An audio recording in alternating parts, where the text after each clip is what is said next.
Watch me ride.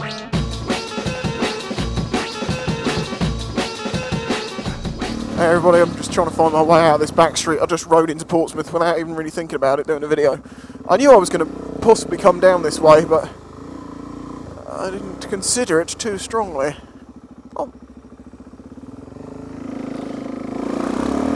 Anyway, I do have a subject today, and that is it's kind of a simple one. I don't know the answer to this. I'd love to... Oh god, his wheelbarrows have gone everywhere. I recently test rode the GSX-S 125... The little naked 125 Suzuki. Anyway, so some people commented on this, and a couple of people say, oh, I've got the 150 version of this. And I was like, what?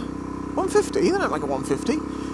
Of course, forgetting that the markets of motorcycles, and small motorcycles particularly, people must remember, because they say an awful lot, people say a lot of awful things about small bikes in the UK, and it's like, they're not made for here, people. Seriously, the small bike market is Asia, India, all around that area, and they make bikes to what they want more than what we want.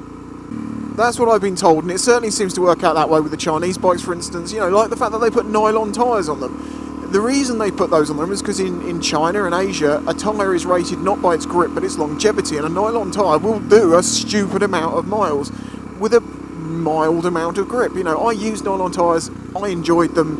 You know, I think they taught me a lot because I was used to the bike skidding around a bit in the wet, but generally, you know, I didn't think they were that bad. But everyone will tell you that they're like having, you know, glass tyres. So anyway, getting back to the 150 thing, I had a comment from someone that said, like, you know, oh, I've got the 150 and it's literally a pain in the arse. Now, I mean, I assume what they're trying to say there is it's got an uncomfortable seat, as they're saying it's literally a pain in the arse, opposed to it having problems and it being a non-literal pain in the arse, but you can't really be sure these days. And I was like, I wonder how much it is out there. And it was in rupees, and it was like 120,000 rupees, which I believe works out to about 1,300 quid. And I was like, what? Yes, that's right. They are paying about... if it's the same bike, they are paying £1,300 for a 150 version of a bike, which the 125 version here costs £4,000. So it's like, are they getting the same bike at a stupidly low price, or are they getting a differently built bike? It is Suzuki. So it's one of the bigger brands. I cannot imagine, even for all the import taxes and all of the things and the inflation to the cost, I cannot imagine that they are getting the same bike for 1,300 quid that we're paying £4,000 for, even with the differences in economy and value of money and all of that.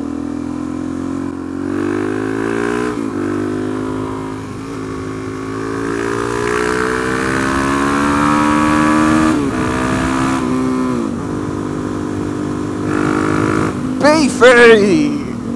Very beefy! I'm really interested to know this, because I do feel like in the UK we get screwed over on bike prices. If you look at the prices that America pay, they're paying a lot less for bikes, generally, you know, when you do the conversions. There is a reason for that, obviously. They have a much bigger market, so you can ship more units and make each one cheaper. But you know, me and Jake over the years have talked about different bikes and compared prices, and on average, you know, America has always been cheaper. Even in some examples where you're like, how the hell would that be cheaper here when it's like made nearer you? It's like, that doesn't make any sense. But again, I think it's unit costs. It's the people that are buying them are buying more units, thus they get them cheaper per unit. If you're thinking, Spicy, why were you in the middle lane? I wasn't.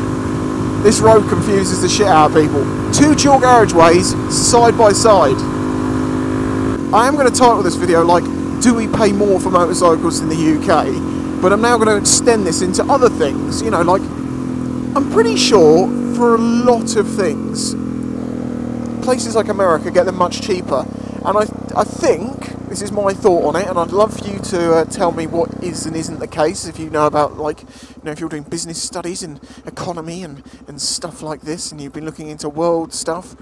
But why is it the Americans tend to get everything cheaper? Everything seems to be cheaper. Is it a tax-related thing, or is it, again, as I say, it's a bigger market, more to sell? You know, because think about it, like in America, you look at some of the American stores, and they just sell everything. Everything you could possibly think of. And in some areas, you literally can go out the door and find whatever you need in a shop nearby. UK, Can we do that? Well, if you're lucky, or you happen to have a shop near you, you've got the thing you want, like a cheese. You want cheese? You've got a cheese shop. Yeah, alright. But you want to go and buy some electrical components or something, you got Maplins, and that's pretty much it. And then you got to order them online. And I think the reason the stores don't do that sort of thing in the UK, and they don't, you know, they just can't survive doing that sort of thing, is because there just isn't enough call for it. Because it's such a niche thing. But when it's a big country with lots of people, a niche is still a lot of people. You know, 1% of the PC market is still a lot of money. Fast food. I think fast food is an awful lot cheaper, and I mean an awful lot cheaper than in the UK.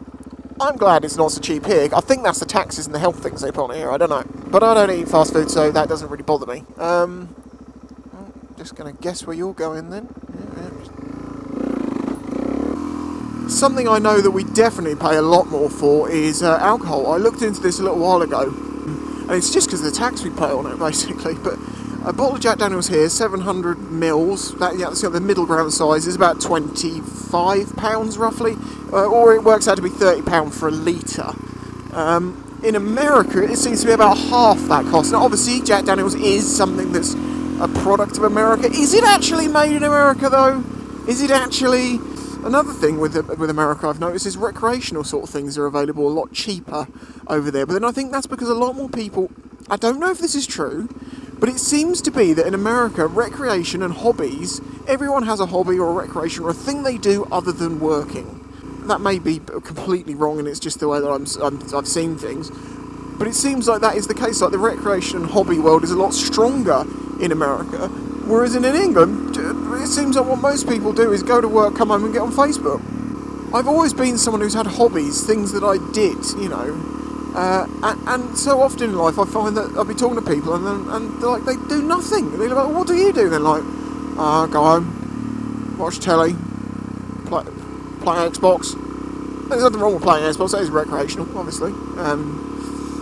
But you know what I mean, they seem to be more creative sort of doers and makers and people who do things completely unrelated to their day jobs just for fun. But anyway, let's end this video here because we've gone far from the original subject, but it's all an interesting subject of basically, in the UK, where do we do better with things and where do we get screwed over? And do we really get screwed over? So anyway, thank you for watching, don't forget to leave a like, and I'll catch you next time. This channel is made possible by the support of the audience. Please check out the links in the description and all the different ways you can help support the channel. Any help is greatly appreciated.